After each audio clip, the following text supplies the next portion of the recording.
This is the 5-minute version of a code mash talk. Totally stripped down. So this is very long and elaborate, but I'm going just to what I call the golden eggs. These are the nuggets of interesting stuff about good user experience design. Rule number 1, the underlying data structure should not define the user interface. This is a shitty UI. This controls command line, not good. So this is not typically our first rule, but since here, just like CodeMash, I'm talking to engineers, you have to start with that because that's the first thing they'll do. And engineers typically think in terms of efficient storage and retrieval, but that's not, the way it's stored and retrieved is not important for your users to grok in order to use your user interface. This is another really good example of why I hate Microsoft.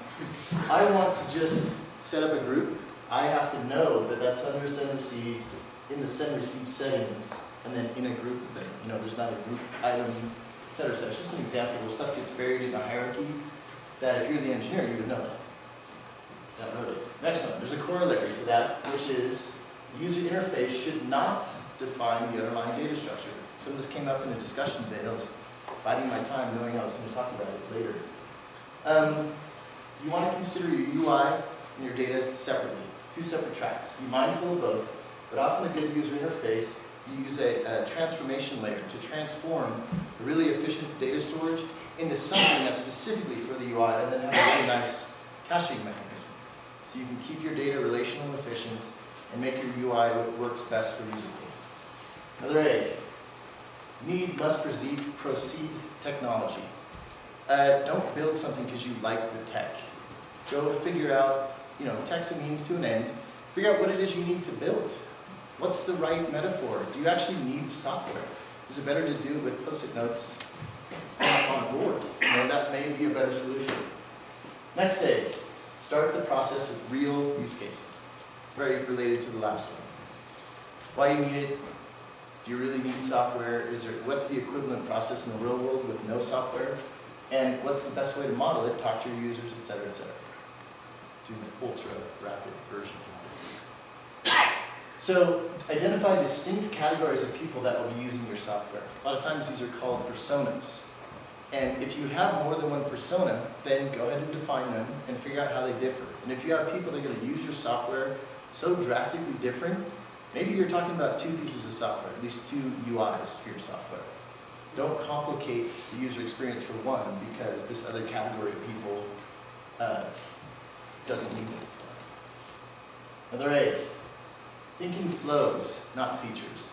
Anytime you say we need X feature, what I want to hear as a user interface designer is what screens, what order, how does it work, how does the user actually interact with this in a series of steps. Etc.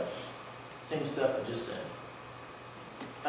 It's actually a good point when you're designing UI, it's important to show them something working as opposed to just screens of it, because you don't get it until you see it work. Oh yeah, I clicked on that and then that happened. Next A, prototype often and abandon prototypes often. Build them, get people using them, looking at them, reacting to the way they work, and then be prepared to just chuck that stuff out the door.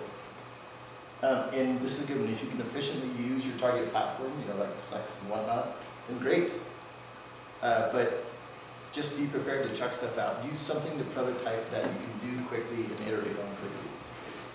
Next A, make the next step obvious. This is very related to the Don't Make Me Think book, which you should get and go read. What do you do here? You type something in and you click one of the 2 buttons. They have this almost as a joke. There's real reasons that it's there, but I'm not going to waste time on it. There's an egg. Reduce the number of perceived things. Cognitive load increases with each element on the screen, and how much work does this screen need me to do is what the person's thinking. And I don't have time for much of this, but when you look at something, the first thing you see is its negative shape, and you try to break it into pieces. And if that number of pieces is large, your brain's thinking, oh crap, this is going to be a lot of work. So like this enrollment UI, there's 1,000 things I have to fill in. This is the same UI, now there's 6 things I have to fill in. Same forms, they're just grouped in a way that makes logical sense. Leverage muscle memory, be consistent. If you have a certain mechanism in your UI, use it again where it makes sense, and I'm like down to seconds. think outside the page loader, if you can do stuff in place, do it. No, stop.